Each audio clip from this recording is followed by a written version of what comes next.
खुद उसको जो भी जिसको कहते हैं जाँच-पड़ताल वो मैं खुद करूँगी। यानी कि आपका पीछे कोई नहीं है, आपने अपनी ज़िंदगी का फ़ैसला खुद ही करना है। जी, जी, कोई भी नहीं है मेरा, मैंने अपनी ज़िंदगी का खुद फ़ैसला करना है क्योंकि ज़िंदगी मैंने गुज़ारनी है। ज़ाहिर-सी बात है ज़िंदगी आपने गुज़ारनी है तो आप ही देखेंगी कि वो लड़का किस तरह का है, क्या करता है, जो भी है। अच्छा देखिए हमारे पास आप कह रही हैं कि अल्लाह का दिया आपके पास सब कुछ है, आप शादी करना चाहती हैं और आपको मैंने सवाल किया कि आप गरीब लड़के से भी शादी कर लेंगी।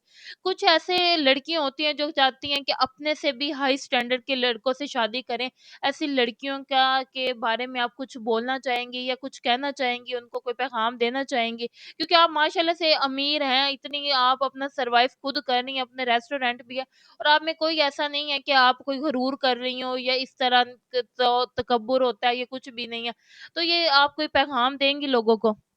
पैगाम बस यही दूँगी कि बस ये है कि लालच बुरी बला है, ये ना हो कि लोग ज़्यादा पैसे देख के कहते हैं कि जी अमीर लड़का देखें और अमीर लड़के से हम शादी करें और बाद में अमीर जो होता है वो फिर यही है कि बस वो टाइम पास करता है, थोड़े बहुत पैसे खिलाता है, गाड़ियों में घुमाता है और उसके बाद वो छोड़ के चला जाता है, जब उसका मकसद पूरा हो जाता है। तो बेहतर यही है कि जो इज़्ज़त देता है, निकाह करता है, जो इज़्ज़त देता है, रिस्पेक्ट देता है, बस उससे निकाह करें। थोड़े में खुश हो जाएँ, ज़्यादा देख के जो है ना वो लालच ना करें। लालच जो है ना लालच बुरी बला है और लालच में जो है ना इंसान का हमेशा नुकसान ही हुआ, कोई फ़ायदा नहीं हुआ। ज़ाहिर बात है, बिल्कुल आपने बात अच्छी की है कि लालच बुरी बलाएँ हैं, तो लालच देख के जो भी आगे जाता है बाद में वो उसको पीछे ही आना पड़ता है और पीछे उस वक़्त जगह नहीं मिलती उसको। तो अगर देखें हमारे पास ना दूसरी शादी वाले भी अक्सर लोग आते हैं कि उनकी पहली वाइफ़ होती है, जैसे आप अकेली हैं तो वो कहते हैं कि चलो मैं अपनी वाइफ़ को भी सेट रखूँगा और आपको भी जो आपके हकूक हैं, वो भी पूरे करूँगा और मैं आपसे शादी करना चाहता हूँ। उस उनके बारे में क्या कहना चाहेंगी? क्या वो भी आपको दिखा दें कि प्रपोज़ल आया है? जी, जी, दिखा दें कोई मसला नहीं, मुझे दिखा दें बस यही है कि मुझे रिस्पेक्ट देने वाला हो, मैं कर लूँगी।